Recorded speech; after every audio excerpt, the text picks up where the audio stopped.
Ladies and gentlemen, we welcome, this is the start of the Borough Board. We welcome the New York City Transit Authority. We also welcome Council Member Karen Koslowitz, the chair of the Queens delegation, and Councilman Barry Grudenchik with us, in addition to all of the chairs of the Community Board that are here to listen about Fast Forward. And Mr. Byford, we appreciate the fact that you're here today to make the presentation. We have a few housekeeping things to take care of, if you don't mind. In accordance with Section 13 of the Borough Board bylaws, the following vice chairs have been designated by their respective chairs to serve as an alternate at the meeting on October 15th, 2008. Second Vice Chair Seymour Schwartz, for Chairwoman Martha Taylor, Committee Board 8. First Vice Chair Raj Ramprasad, for Chairman Richard Smith, Committee Board 9. Should we point out, where is Raj? Raj has a hearing tomorrow or Wednesday? Wednesday for his, hopefully, appointment to the New York City Planning Commission for the Borough of Queens. We've got the rules chair here, Councilman Koslowitz, Raj Ramprasad. Raj, we wish you luck and we thank you for all the work you've done for this great borough. Thank you very much. We know you'll continue it. First Vice Chair Joan Flowers, for Chairwoman Renee Cheatham Hill, Committee Board 12. Second Vice Chair Marcia O'Brien, for Chair Clive Williams, Community Board 13. Do I see Marcia? Not yet. She's coming. I'll accept a motion to approve this designation. Betty Brown, motion. Vinnie Arcuri, second. Everyone in favor? Everyone opposed? Motion is carried. Just once. All right. Barry, you're in kicking distance here. So thank you everyone for coming out today as we welcome President Byford with us at the Borough Board. MTA New York City Transit is the largest public transportation agency in North America and one of the largest in the world. The subway has a daily ridership of more than 5.6 million people.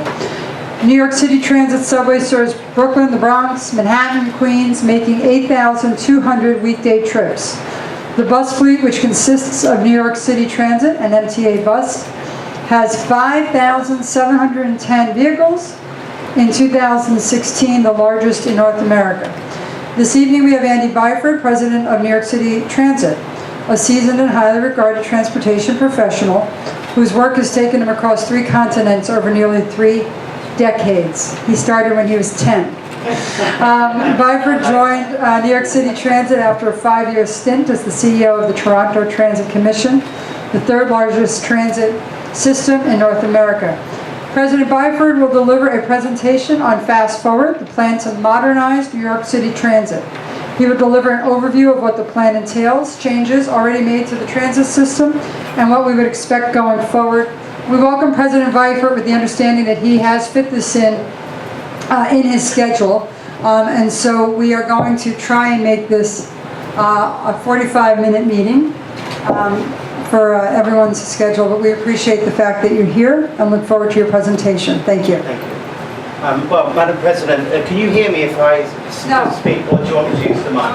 Okay, do these come off? Oh, fine. In that case, that's fine. Thank you. Thank you for your kind words. The only reason I asked that was I hate sitting down to do a presentation. I'd rather move to the front if I may. So, well, look, first up, thank you for that kind kind introduction. As the BP said, I'm a career transit professional. I started my career actually on the London Underground as a station foreman back in 1989. So it's a 30 years career this year, or next year. I worked my way up through the grades, ended up as general manager of 3 of the lines, moved to what used to be called British Rail in the UK, akin to Amtrak, I guess. Went off to Railcorp in Australia, at the time at the TTC, and now here.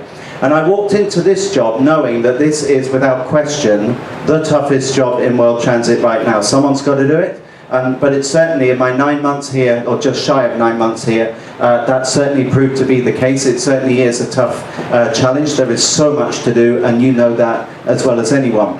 So in addition to running the day-to-day service, it was very obvious to me very, very quickly that what was needed here was a top-to-bottom modernisation of this transit system in every aspect of our operations and across all the modes. So that's what I primarily want to talk to you about.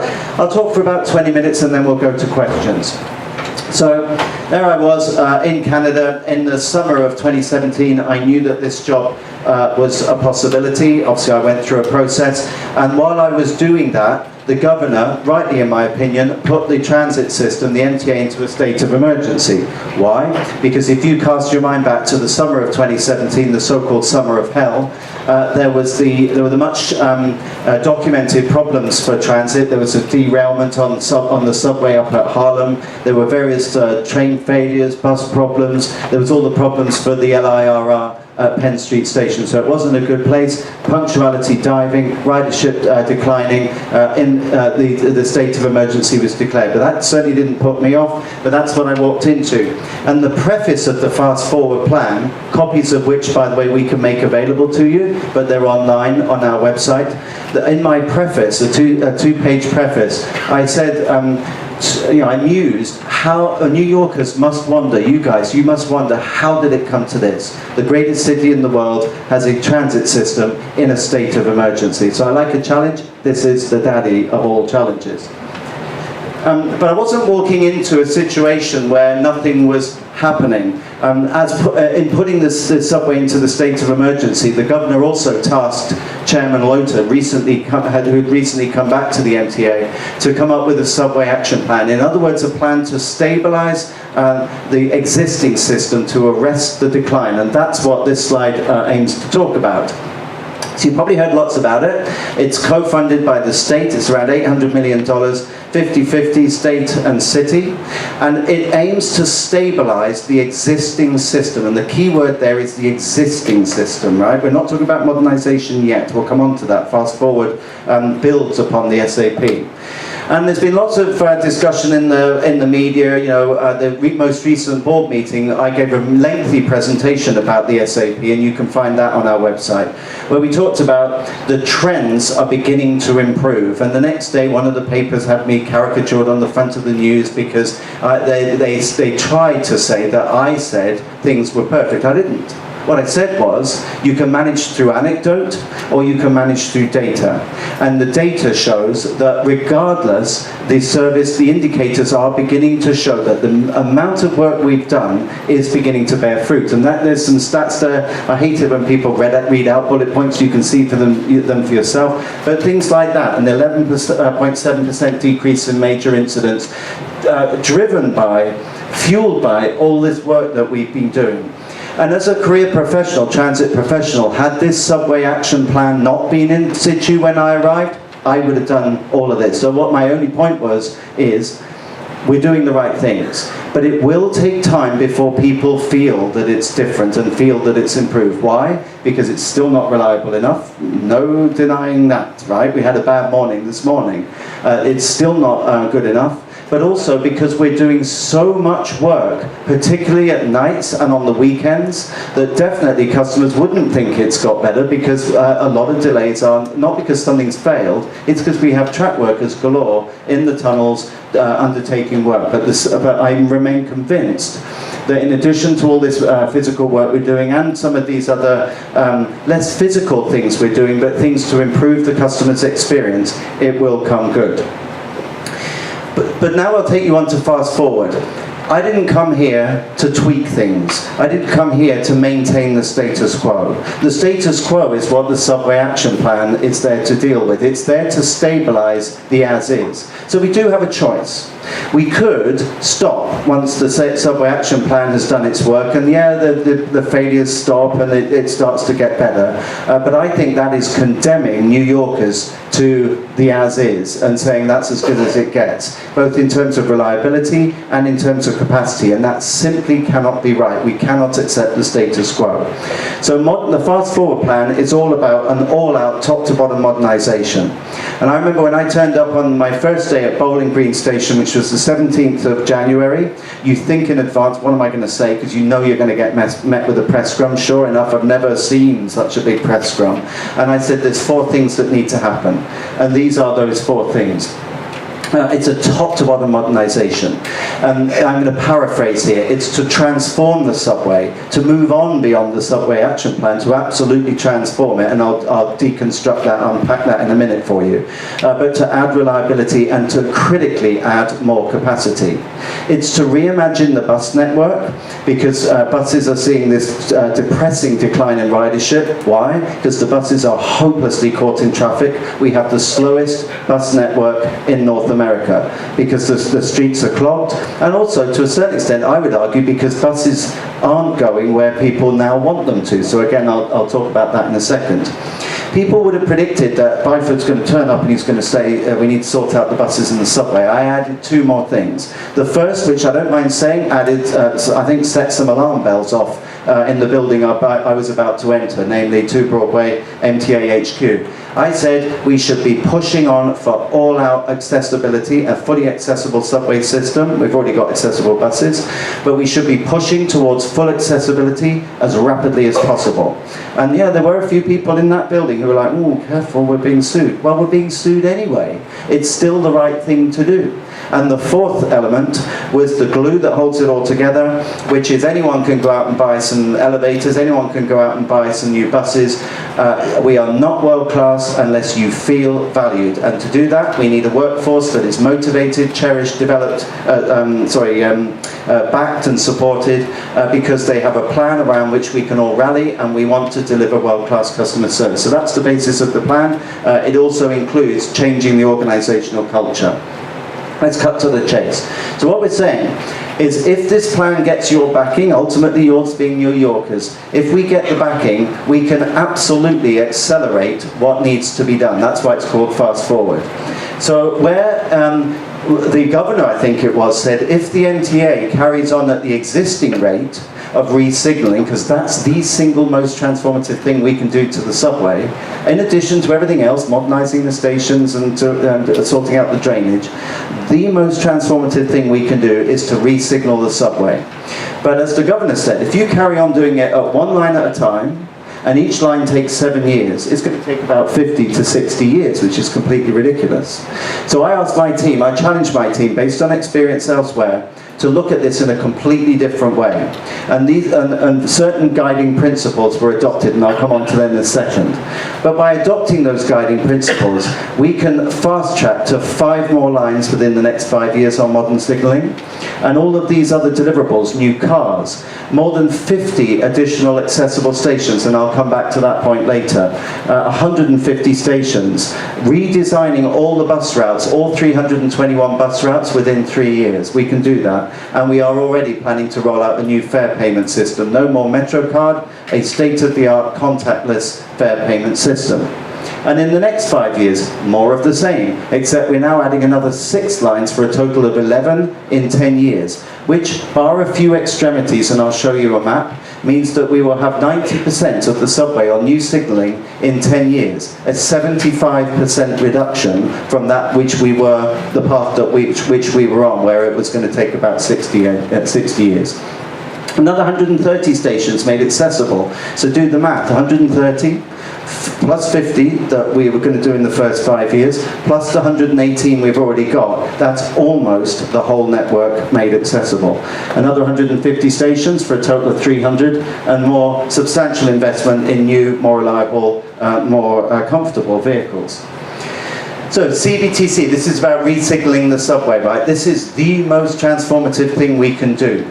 There are 2 things that hold back the current signalling system. It's safe, don't get me wrong, we wouldn't be operating if it wasn't safe, but it's increasingly unreliable, and we saw more evidence of that this morning. What I call my miracle workers out there, namely the track and signal workers and the operators, are dealing with equipment, some of which goes back to the 1930s. And that should have been in the museum 40 years ago. It's ridiculous. We have also, we're relying on a very old-fashioned type of signalling system which relies on a lot of mechanical pieces of equipment which are increasingly difficult to get hold of, increasingly difficult to maintain, and which are single points of failure. If it goes wrong, that's it. So reliability will be transformed with modern signalling. The second thing is that line capacity is exponentially increased with modern signals because you can run the trains safely closer together. So that's the holy grail. We get more trains running more reliably every day. And I said I'd mention that we've cut the implementation time by 75%. I won't bore you with all the details, but it was setting new parameters. Why do we only do one line at once? Let's do more than one line at once. Stop customizing the product. If there's a proven signalling system out there, why do we always fiddle with it and add complexity, time and cost? So we should buy off the shelf proven products. We should minimize the interfaces. We should accept, or we should ask New Yorkers to back us for most weekends on the line in question. We will need time to do it, but that's the choice. Do you want it or not? If you want modern signalling, you've got to give the operators and the mechanics time to fit the thing. So there are certain parameters, and this is what we're talking about. So at the moment, as the borough president said, out of 5.7 million people using the subway every day, right now, only the L line has modern signalling, the Canarsie line. And it's no surprise, it's no coincidence that that line has way higher on-time performance in the 90s than the other lines, which are languishing in something like the 60s and 70s. So the L line is on modern signalling. Imminently, and you'll be pleased to know this because this has gone on far too long, the 7 line, the Flushing line, will go live with CBTC. We're on the glide path to the completion now. There's only 3 more weekends worth of what they call cutovers to do. I am on speed dial with the CEO of Thales, who are the supplier, and we will have that in by the end of this year. That takes us up to 900,000 riders a day. Oh, those ladies like it out there. Promise, you can quote me on that. Within 5 years, look at the map. The map has now changed. We are saying if we get the funding, we can jump to 3 million riders a day, 3 million, and these are the lines that we would do. You may well ask, how did you choose the lines? The lines are chosen on basically 3 principles. We wouldn't work on 2 parallel lines at once because you've got to have an alternative. We will still focus on state of good repair. In other words, the oldest lines obviously are the most decrepit and they need to be worked upon to keep them safe and also to keep them reliable. But also we added into that mix of principles a 3rd principle, which is also look at those lines that may not be that old, the signalling, but that have huge capacity issues. And a classic example of this is the 4, 5 and 6. Not that old by transit standards, only 1960s signalling. If you did it in rank order, that wouldn't be done for years. I'm saying let's move it up the rank, let's move it up the cab rank. So those will be done within the first 5 years, the second 5 years. Now look at the map. And I have, I do this with some trepidation because I've got people out there, people that I respect across the world saying, are you sure? That's never been done before. This is unprecedented, but we're going to give it a real go. Because the alternative is we carry on at the snail's pace that we were going at.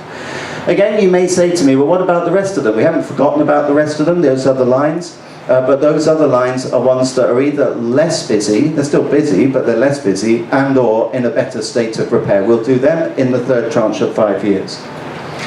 In addition, again, I'll skip over this in the interest of time, it's not all about waiting 5 years, it's about an all-out absolute focus on basics right now. That's where I come from. I'm a former chief operating officer, a railway operating official.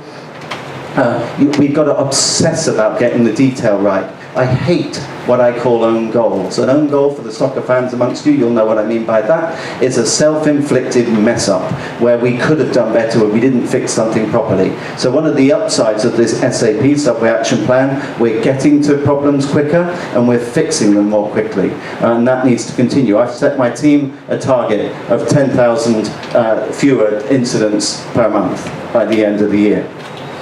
Other progress, we've installed what we call group station managers, a job I used to do, a named accountable manager whose photo is on the stations so that you've got a point of contact for your local stations. And their mandate is very simple: drive up customer service and drive up the appearance and cleanliness and maintenance of the stations under your remit, under your control. We've launched what we call a customer commitment. We never used to have one of those, and that is every 12 weeks, every quarter, we list a series of time-bound commitments, promises promises that you can hold us to, because it's binary. We'll either have a check against them or a cross. I'm predicting this first one, we might have one cross out of about 39 promises. But that includes things like renovating and cleaning restrooms, and then some other things that we've done. We've biased this deliberately to Queen's-related improvements. Second one, reimagining the bus network. The buses, as I said earlier, are hopelessly mired in traffic. Bus lanes are blocked. We need more bus lanes. We need traffic signal priority on the traffic lights.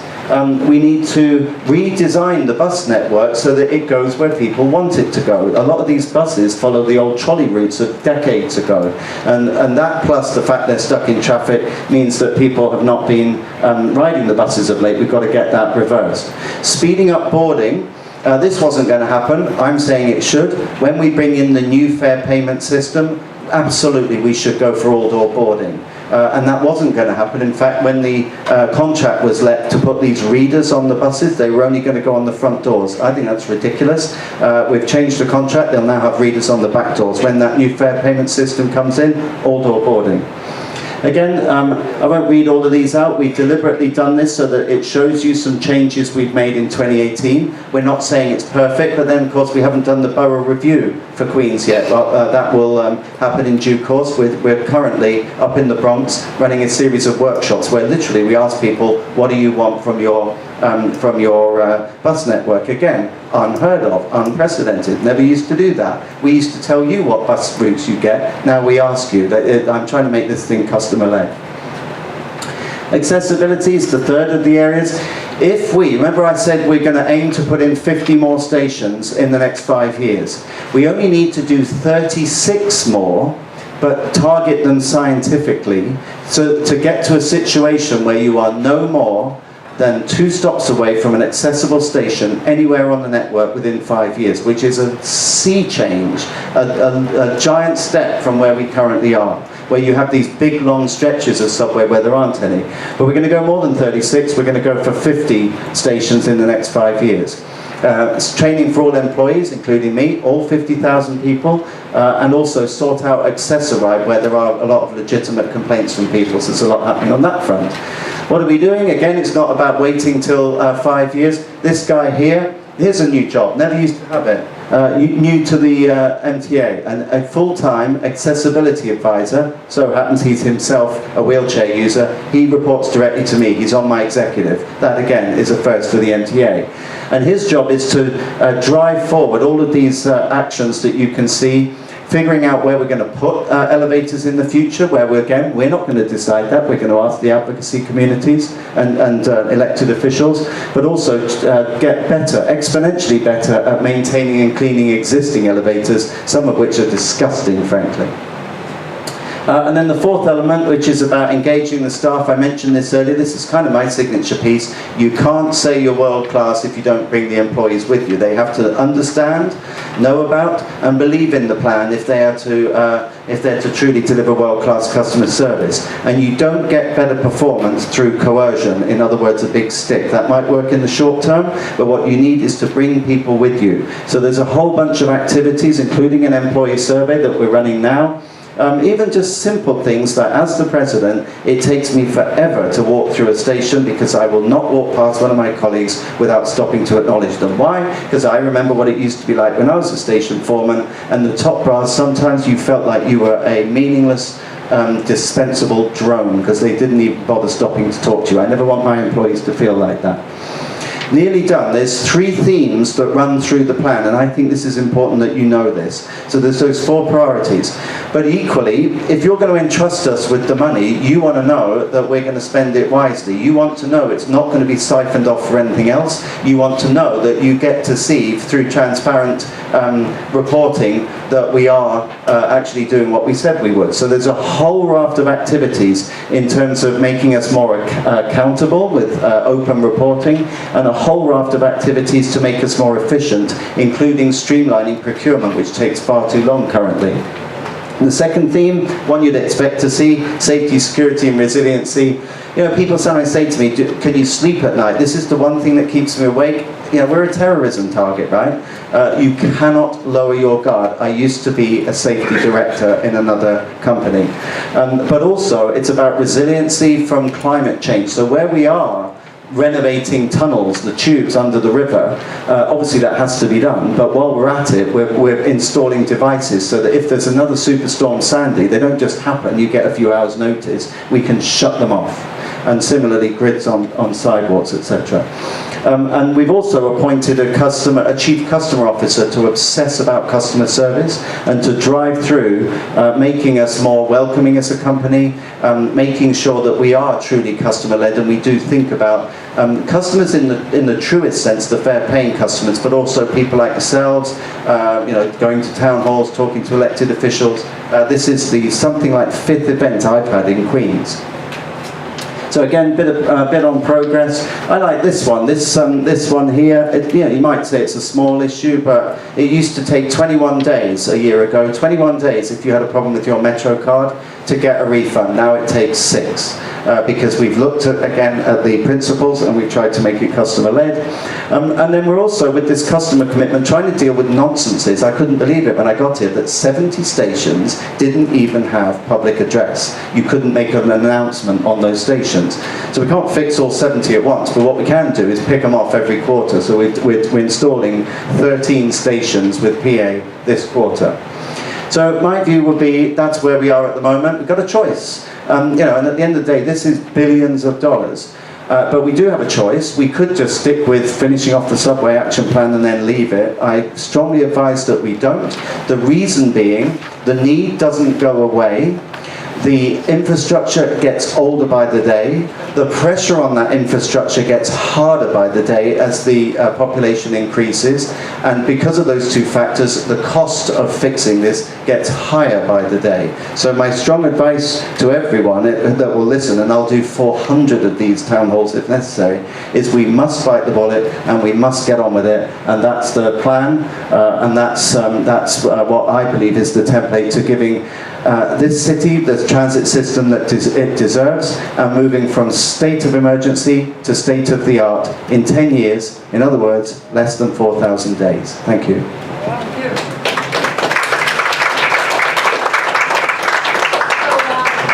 Mr. Viper, if you don't mind, give me 1 second. Can we please go around the room extremely quickly? If you are not representing an elected official that's in the room, if you're representing an elected official that's not in the room, can you just go around and introduce yourself, your name and the elected? Andrew Toronto from Senator Comrie's office. Stacey Ellers from Public Advocate's office. All right, thank you. Just so everybody knows. Stephanie Charles from Councilmember Adams' office. Great, thank you.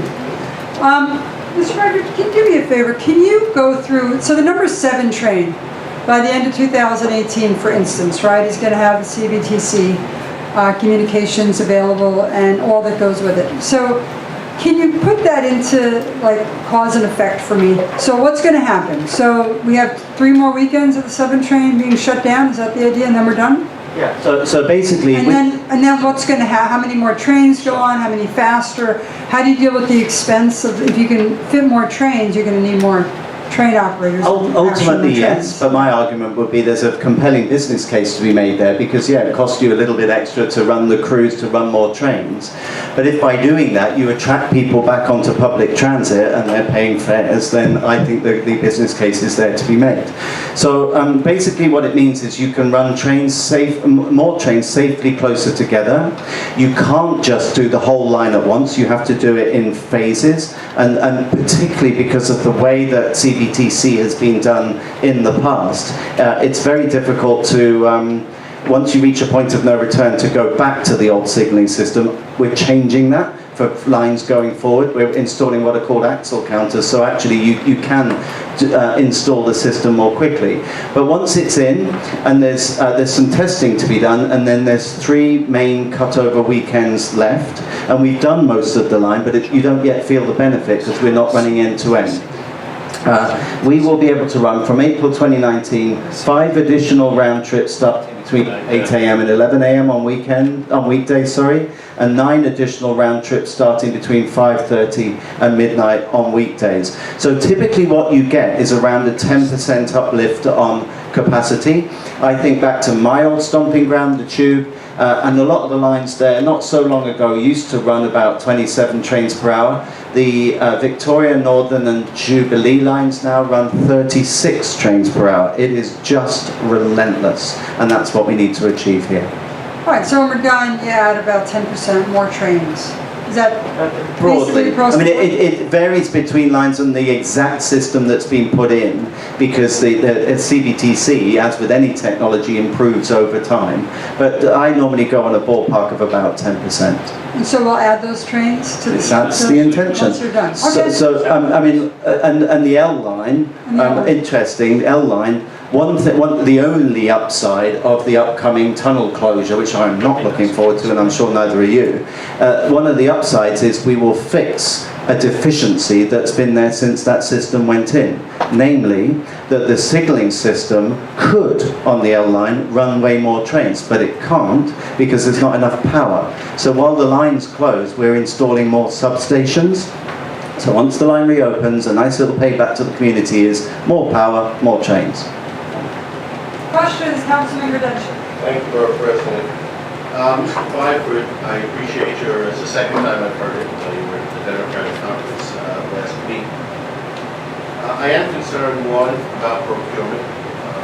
As Parks Chair of the New York City Council, I'm all up about procurement these days because we do not do it well in the city of New York, and I guess the same is true of the MTA. But you had mentioned, and correct me if I'm wrong, a $40 billion price tag for this. Very ballpark. What I said then, I'll happily reiterate it. It's very difficult for me to not be able to say any figure because you kind of lose credibility. So very roughly over 10 years for what I just described, That's for what you about 40 billion. But what we want to do is break that down to absolute granular detail. Okay, so, and I had asked you this last week, because the last MTA capital plan was $32.6 billion, but that was for the entire MTA, including the Long Island Railroad, Metro North, the bridges, everything, even Staten Island Railroad. So this is just for New York City Transit? This is the amount that I'm talking about is the delta between what we would normally expect to get to maintain the status quo and a few improvement actions or projects here and there. The delta between that and doing this, which is the all-out acceleration that I just described. I'm going to need at least before I vote on something like this, although ultimately, well, I guess it'll have to go to the state as well. I owe it to the people I represent, at least in Queens, where mass transit, and I will be calling to sit down with you about that, where mass transit is sparse on a good day. Mass transit in my district is 2 people in a car, but for the most part. But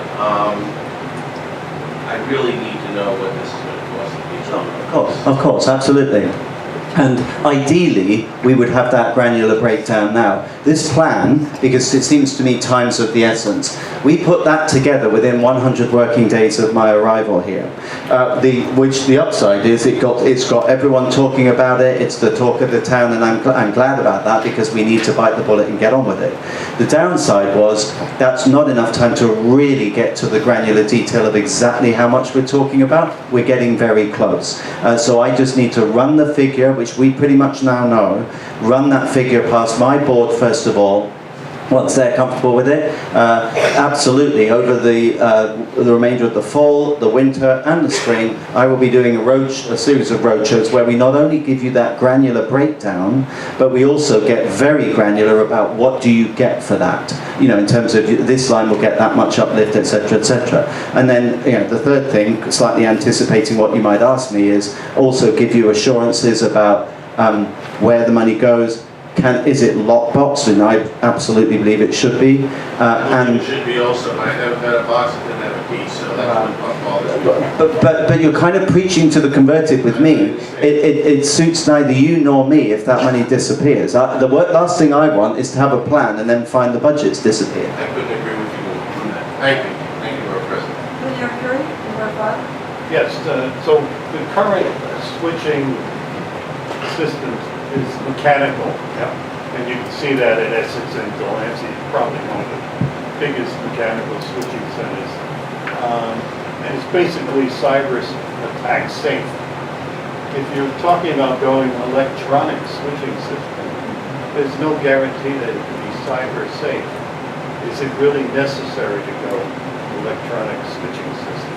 So we already have so-called electronic switching systems, and you're absolutely right. We do have a lot of mechanical switches, which have the inherent deficiencies of so many moving parts, etc., etc. But we already have across the system a number of what we call interlockings, which have solid-state interlocking. In other words, they do actually have a smart capability.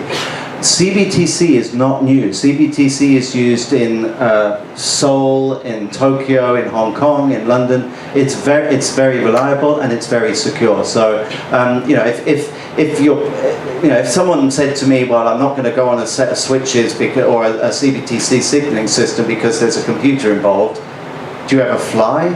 Because I've got some bad news for you. Air traffic control is all controlled by computers. So I'm not belittling that. You absolutely have to have the right cyber security, but that is possible. It already exists, and we'll have that in spades. Well, Long Island Railroad still has problems with its interlock systems, especially over in Bassett, Long Island City area. So it's very disconcerting that we could be creating an efficient operation that is more efficient to attack. Well, with respect, I'm not sure that Long Island is under attack. I think maybe they have some teething problems with the technology. That's not the same as it's under attack. If it is, I'm not aware of that.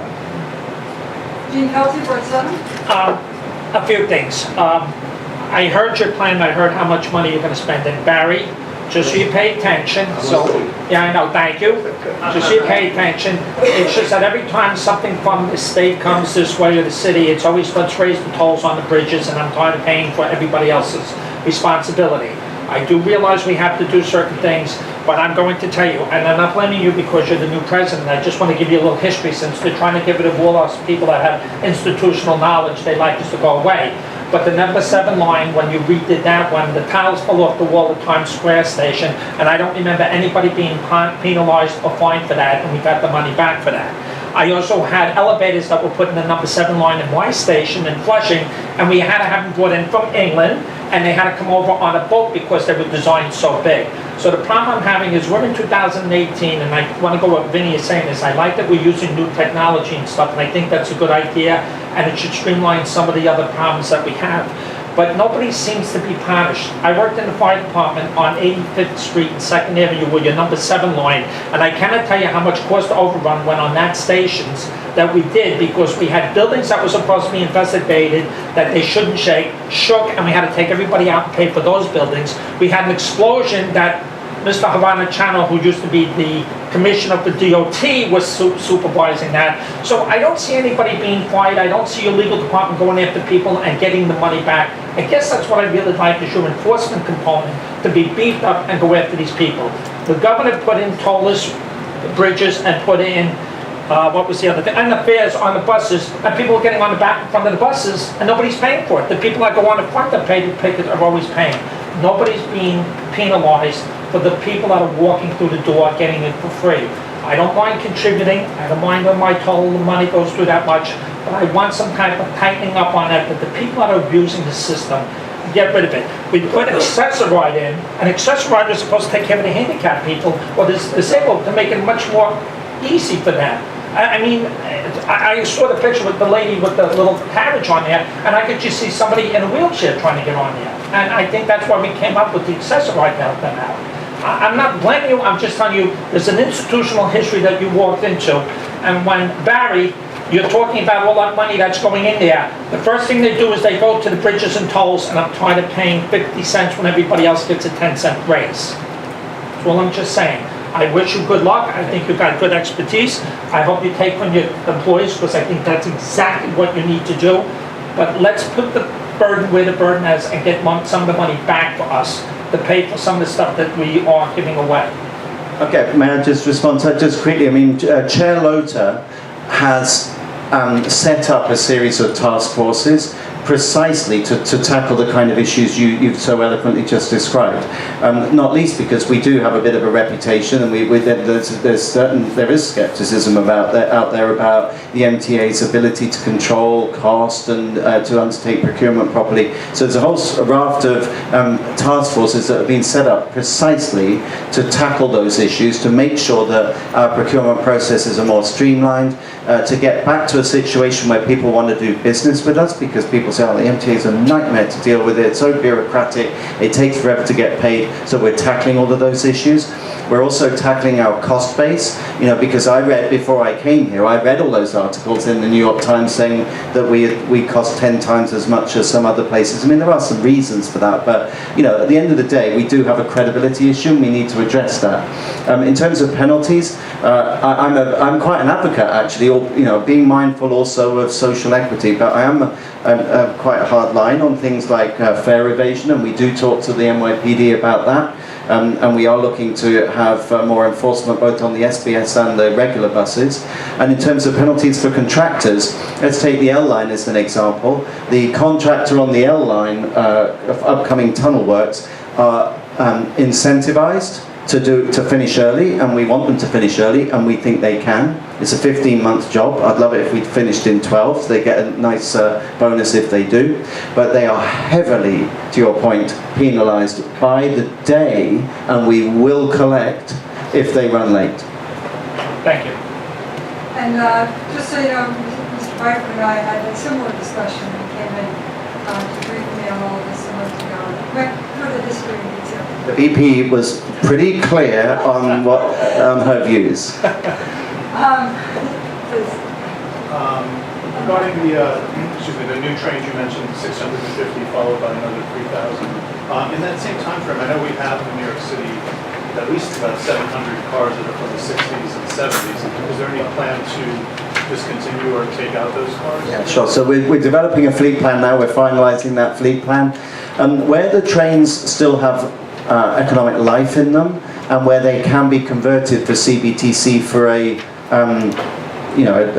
tenable amount of time, then we would keep them in service for a bit longer. Where they are now, past their sell-by date, hopelessly unreliable and not really economically viable for CBTC conversion, they will go. So right now we're partway through a delivery of trains from Bombardier, the so-called R179s. We've just let a big contract with Kawasaki to build what are called R211s, and we're also looking for follow-on orders with whoever wins the procurement competition for those additional cars. So by the end of this fast-forward plan, if we get funded, the majority of the fleet will be either brand new or not that old and converted. And just to be clear, it's R60 series would be like the 7 train, that would also need conversion? I'd need to look at the specifics on the fleet plan. I mean, the very oldest ones, the R32s, will be in the museum or probably a reef somewhere. So I'd like to ask Councilman Kozlowitz and then Sy to finish up. I just want to point out again, Mr. Byford rearranged the schedule to be here tonight. We didn't exactly give him a lot of notice, and so we thank you for that. Councilman Kozlowitz? Thank you. The elevators, how do you determine what station gets an elevator? Very good question. So the accessibility advisor that I showed you on the slide, Alex Elagudin, he is already engaging with the advocacy community, but with other people, to draw up a series of principles by which we will determine where those elevators go. Our advice is that if we apply some science, as I said, and just install another 36, we can fill in the gaps such that you're no more than 2 stops away from an accessible station within 5 years.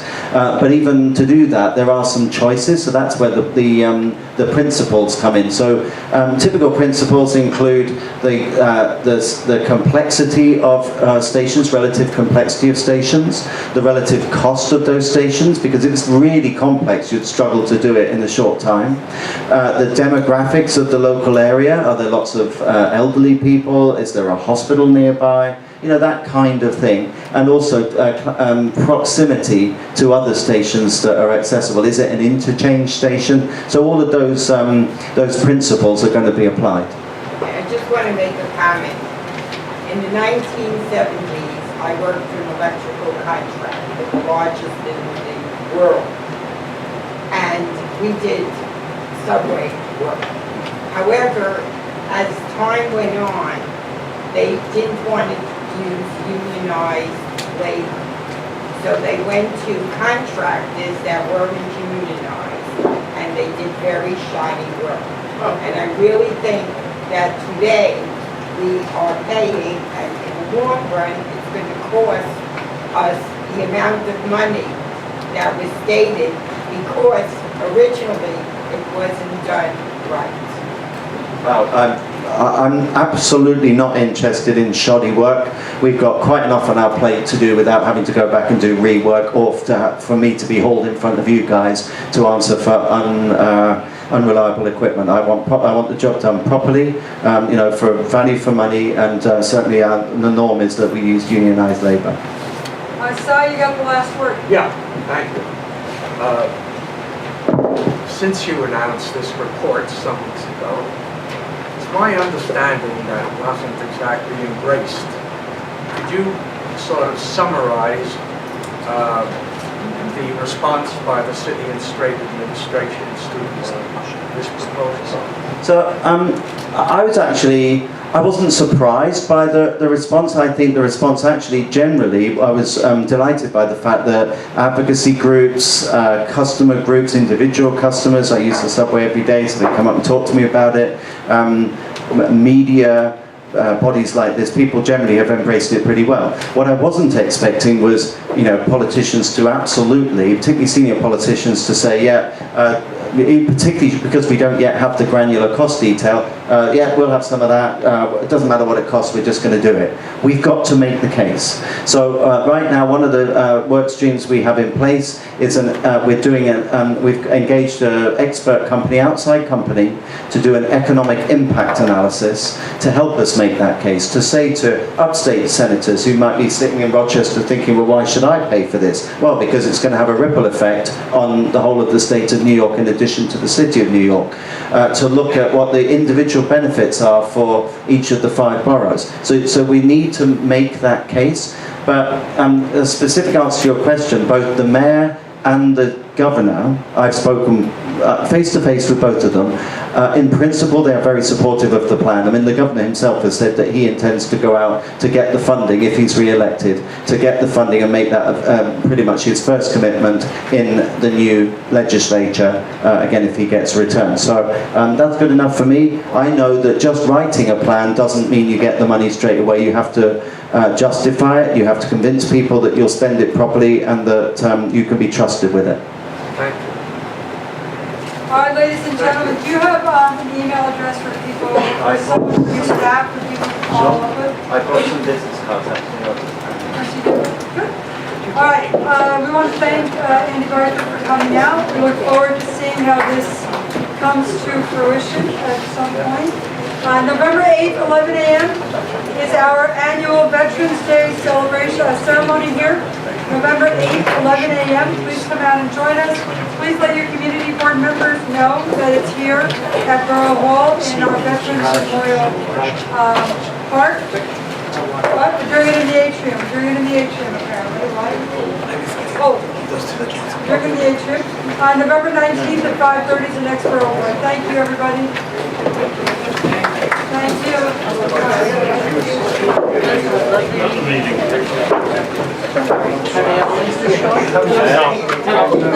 Sometimes she has like 4 things on the agenda. I didn't recognize you sitting here so quiet. How are you doing? Good, how are you?